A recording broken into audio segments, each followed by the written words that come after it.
Okay, welcome to another video. Today we're going to take a look at a Linux distribution called SparkyLinux. So it's powered by Debian, and on their download page there's a couple of different versions you can choose from. You can get their stable version, which is based on the stable line of Debian, and they recommend this for all users.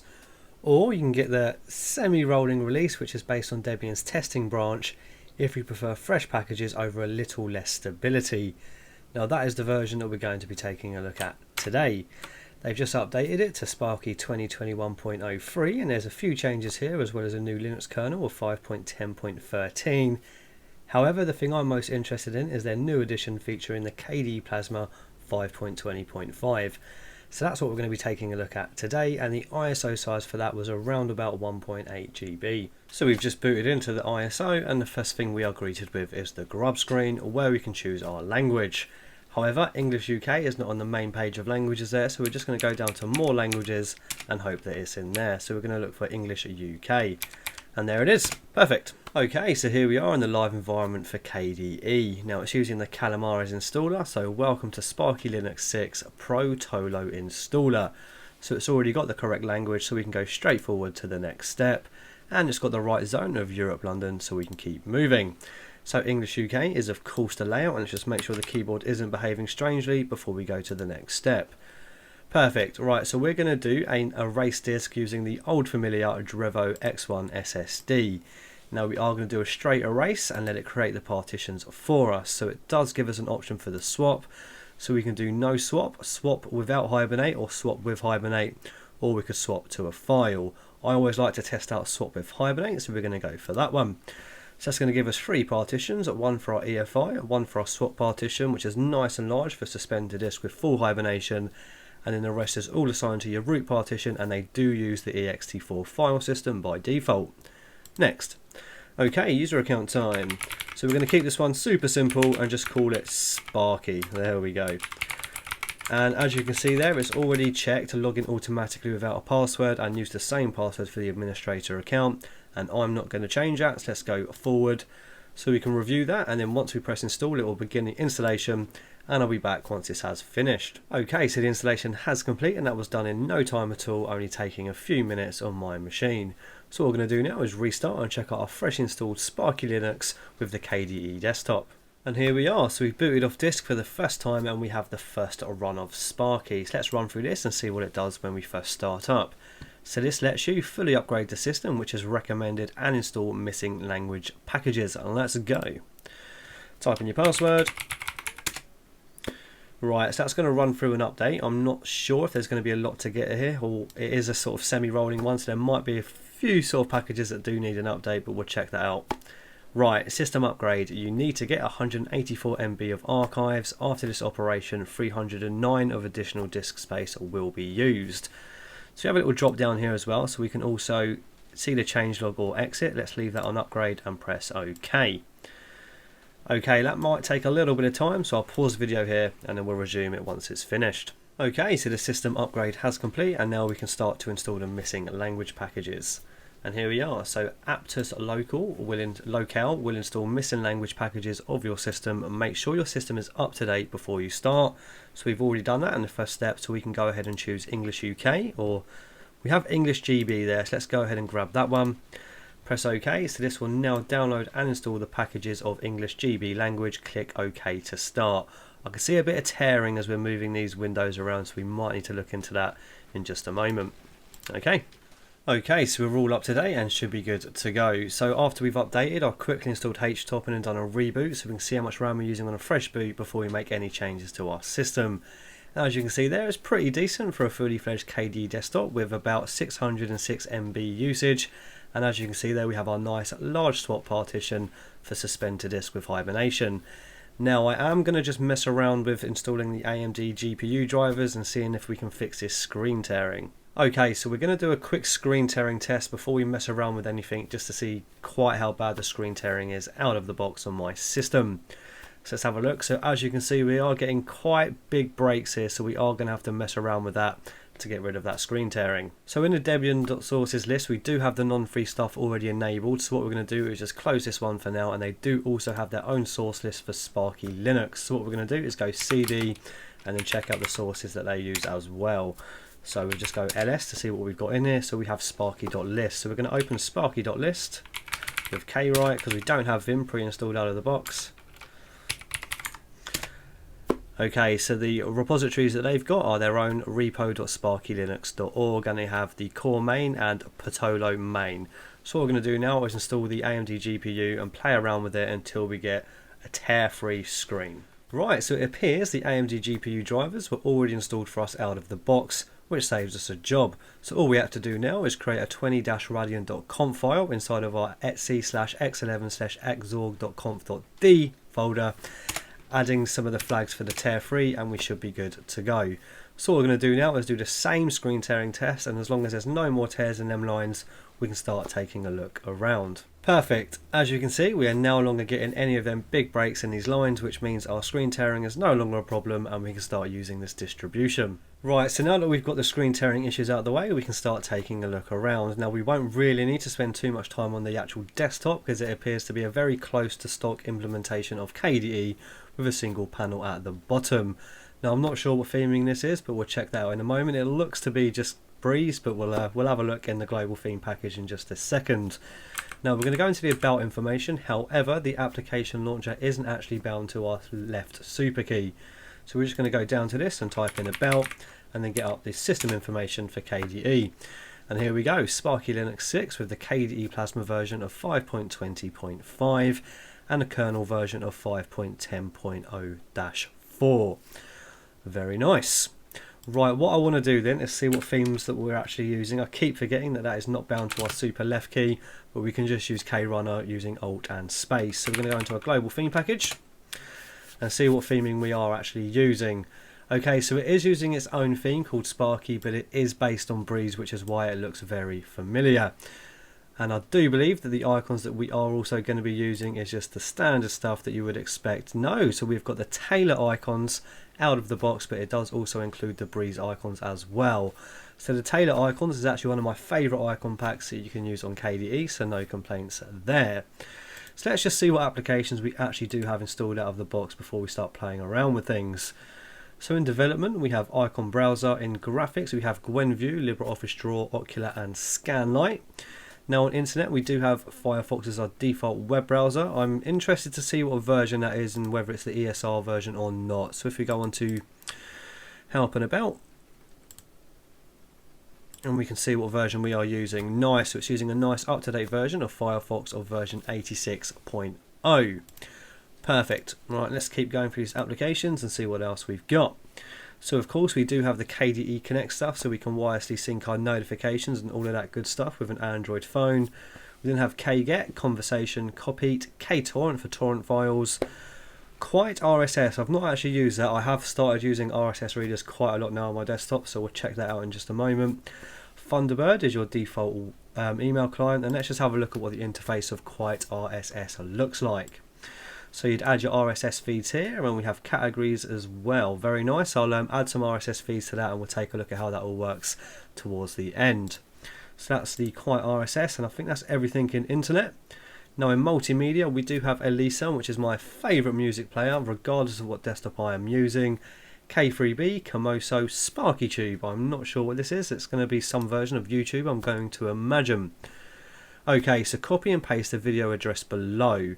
So is that just going to download the version for us? Yeah, it's going to download a video, so you play after downloading. So I'm going to imagine the backend that that's going to be using is YouTube DL. Okay, so it does indeed have YouTube DL installed. So let's keep going with the applications, and then once we've done that, we'll start installing things and see how it works and everything runs on this SparkyLinux desktop. So there's anything else I want to check out in multimedia? We do have the VLC media player installed out of the box, and then we have a nice small screen recorder of Voco Screen NG. So in Office now we have the full LibreOffice suite as well as Ocular. So I'm going to imagine this should be quite a nice and new version of LibreOffice. Let's just have a quick look. So let's close all of this for now and go straight into the Help and About so we can see what version of LibreOffice we do have on this version. So we are indeed using a nice new version of 7.0.4.2 with the ENGB locale, so we should have automatic spell checking working out of the box. We do indeed. Very nice. Let's keep moving. So we don't want to save that, and let's just check out what else we've got now. So we've done Office. So in Science and Maths we have LibreOffice Maths which is of course included in the LibreOffice suite of applications. So in settings we have ADSL PPPoE configuration, we have our firewall configuration, which should be a pretty standard firewall sort of config that we're all used to seeing when we're using our Linux desktops. Okay, let's keep it moving. So what else have we got in settings? So we then have our input method, print settings, and we have the Synaptic Package Manager. So you can manage your packages using the Synaptic Package Manager. I think they also have their own store as well, but we'll check that out, or maybe they just use Plasma Discover. So let's close that off and keep moving. So we also have, of course, the KDE system settings, and as we're using a nice new version of KDE, version 5.20.5, it has the option there to do the whole highlighted changes, and then you can see what's been changed from the default. So we know the global theme has been changed to the Sparky based on Breeze. The plasma style is Sparky. Colors have also been changed to Sparky, and we know that the icons are Taylor, and we've also made some changes to our startup and shutdown. Very nice. Let's keep it moving. So that was in settings. Now in system we have about SparkyLinux. Let's have a look at what the about SparkyLinux page looks like. So it just gives you a bit more information that you sort of would also see in the KDE system settings there. So we can close that off and then keep going. So what else have we got? So we also have Aptus App Center. So I'm going to imagine this is their own app center. Let's have a little look at how this all works. Right, so it's refreshing the package list, and here we are. So we have some categories, and we have applications, Aptus, search, and info. So this gives you a bit of info here. So Sparky Aptus App Center lets you perform many jobs on packages in a graphical mode, such as popular application installations, package updates, package removes, and much more. Interesting. Okay, let's try this out with installing an application. So let's go straight into games and see if we have Steam on here or not. I'm not sure what category it would be in. Perhaps platform? No, that's platform gaming. Let's try tools. Can we see Steam here? There we go. So we do have Steam. So let's go ahead and install Steam from their application center, which is the Aptus App Center. So we should just be able to go click install. It should ask us for a password. It does not. So what that's doing now is running the command in the terminal for us and getting all of the 32-bit stuff as well. So let's let that do that. So I'm going to pause the video here and then come back once that's finished. Okay, so Steam has installed successfully, and we've got it running the little update in the background there. So very simple installation process using the Aptus App Center. So as well as using Synaptic, we can go ahead and use this for a more sort of GUI kind of way of using things, as opposed to just a list of packages. So how does the search work? So it opens up a new window, type a keyword you would like to search. Let's go for Kdenlive, because we are going to need to use that for today's video. So here we go, we've got Kdenlive right there. So we're going to install the native version of Kdenlive. I'm not going to worry about Steam for now. We will log in towards the end and test it out of a game of CSGO. So let's go ahead and install that now. And there we go, so it's going to do the same thing. It's going to open up the terminal and run the commands for you to install everything you need for that package. So we'll let that do that, and while that is doing that, let's see if we have any Snapd or Flatpak support enabled out of the box. We're going to open up a new terminal. We're going to type in snap list. So we don't have Snap installed. Do we have Flatpak installed out of the box? We don't. So if you wanted to use either of those, Snapd or Flatpak, you'd need to go ahead and install that. I don't think I'm going to worry about that in today's video, because I usually only do it for when we're installing Kdenlive to edit them. But as we are using a KDE distribution, we don't really need to worry about using a sort of distro agnostic, desktop agnostic package for Kdenlive. But there we go. So that's been our quick look at the Aptus App Center. Relatively easy. I can't see anyone having any issues using that to install new software. So let's close that and keep moving. Okay, so what else have we got in system? So we have Dolphin, which is of course your default file manager for KDE desktops. Very nice. Let's keep it moving. We then have HTOP. No, I installed HTOP. We have Info Center, console for your terminal, KSysGuard, KWallet, live USB creator, system upgrade scheduler, system upgrade. Let's have a look at what we're using for the system upgrade. So again, that's going to use the Aptus stuff. So that's pretty cool. They've got that all built in. And there we go, so that's going to refresh the package list. It won't find anything because we did do the upgrade right from the beginning. So as you can see there, your system is up to date. Pretty simple stuff. Right, what else have we got? Nice, so it does include Timeshift installed out of the box, and you could probably set that up to use ButterFS as well from the installation screen. but as we went for the defaults of ext4, it will be using rsync to do the system snapshots. So let's quickly set this up, and there we go. So we're just going to go to next, and we're going to leave it on the daily and go finish. So we'll create our first snapshot. It might take a couple of minutes, so we'll pause the video here and then we'll come back once it's finished. And there we go. So we've completed our first snapshot using rsync on timeshift. So we can close that now and keep moving. So I don't know if there's anything else in system we really need to take a look at. So for utilities, we have Arc for the archiving, the emoji selector, kcalc, kfind, kmouse tool, knotes, kwrite, spectacle, and vim. So I think that's pretty much everything that we do have installed out of the box on this desktop. So not a bad selection. I do quite like that they use Elisa and VLC out of the box as opposed to any other media players, because that's pretty much going to get you covered for music and video files. And there we can see Arcade and Live, which we just installed using the Aptus Center. Right, what I want to quickly do is test out Hibernation and make sure that's working before we start playing around with some other things. So let's open up a few applications, we'll open up a few terminal windows, and we'll also open up LibreOffice Writer, and then we'll summon the Hibernate. So we'll try it in a GUI first, and if that doesn't work, we'll give it a go with systemctl Hibernate. Before we do that though, let's have a look at what other options we have for our application menu. So we are on the wrong one. We want to show alternatives, I do believe, which is right there. There we go. So we're using the application menu by default, which is the quite nice slimmed down version of the application menu. And then we have the application launcher, and then the dashboard for the full screen application launcher, which I'm not a massive fan of. Let's quickly check out just the standard application launcher and switch that. So it's going to give us the sort of normal KDE icon there, and there is the one that you're going to be more used to when you're using the KDE desktop environment. Right, so what I want to do then is go straight to leave, and we're going to go for Hibernate right here, and that's going to suspend to disk. Right, so the computer is just starting back from its hibernated state, and as you can see we do get a nice little resuming from hibernation screen before we actually start up, so it appears that everything has worked. So it's going to take us straight to the lock screen, and as long as we get to the lock screen, all of the applications that we did start with before we hibernated should be right where we left them, and then we know that hibernation has worked out of the box.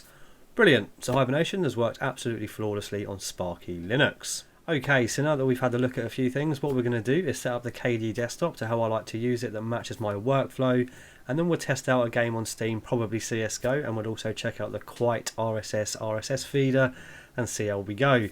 So first things first, I'm going to go into workspace behavior because I have a sneaking suspicion that by default it does use single click, which I'm not a fan of, so we're just going to go ahead and do double click to open up folders in Dolphin, etc. Okay, so that's now done. Now what we're going to do is go ahead and set it up with some different themes, which I've already installed, and I've also installed Covantum and Latte Dock. So we're going to go into global theme now and use my favourite theme on KDE, which these days is the Lion theme.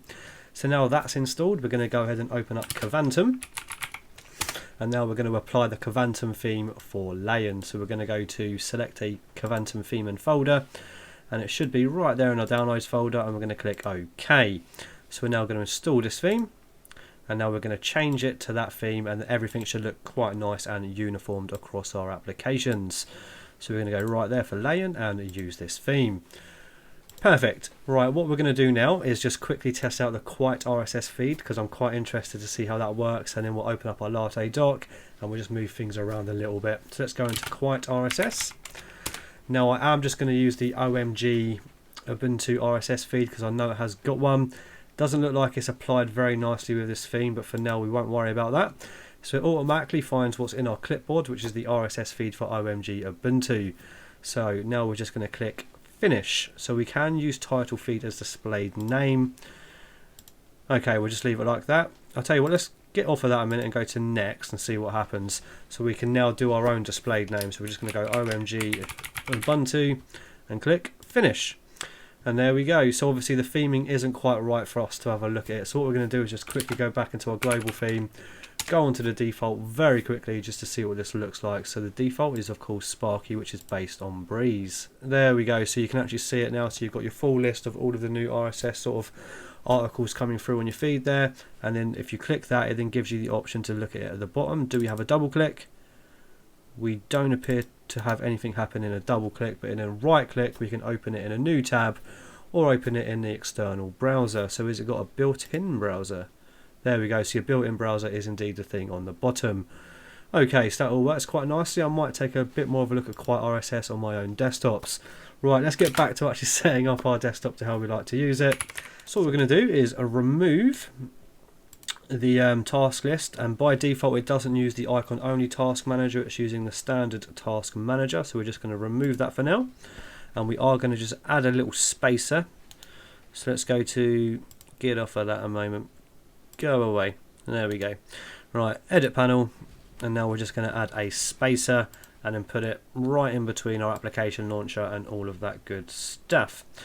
There we go. Right, we're now going to move this to the top of our screen, so let's just get edit panel, and we're going to go to screen edge and bring that all the way up there, and we are also going to add a global menu. So let's add a widget, type in global menu, and there it is.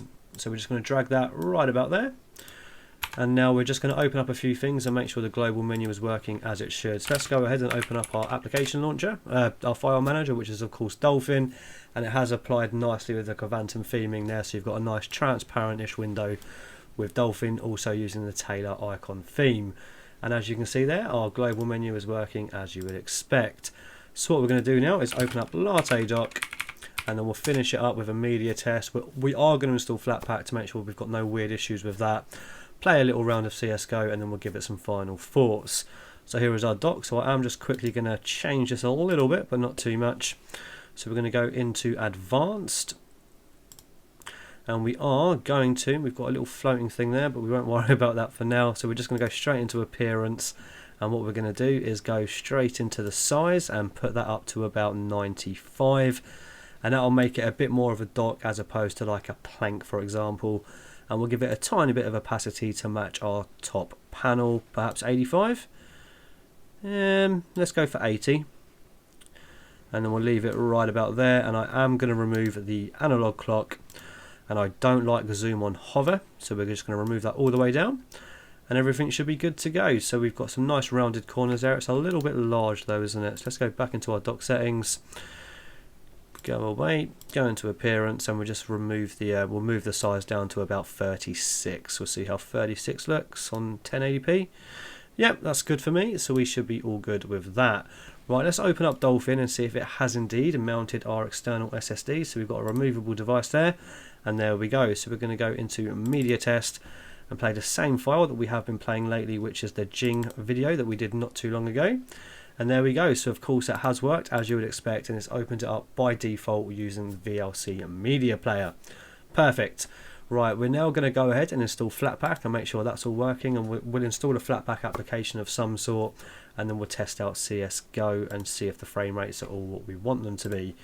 So we're just going to go straight to Quick Setup, find the little Debian icon, which is right there, and we're going to go to sudo apt install. We're not going to install the GNOME software plugin, we're just going to add the FlatHub repository. So what we're going to do is open up a terminal, sudo apt install Flatpak. Keyboard's in a weird place, so I'm just hitting random keys at the moment. There we go. So that's going to go ahead and install Flatpak for us, and we're just going to quickly add the repository. We will need to do a little reboot though for us to actually see the applications that we're installing, and I'm not sure what application we're going to test it with right now, but we'll have a look in just a second. Okay, so we're typing our password. Right, so that's now added. So what we're going to do is just go back into flathub.org, and we're just going to find any old application. Let's go for, so we don't have GIMP installed, do we? We don't. Let's just go ahead and do it with GIMP.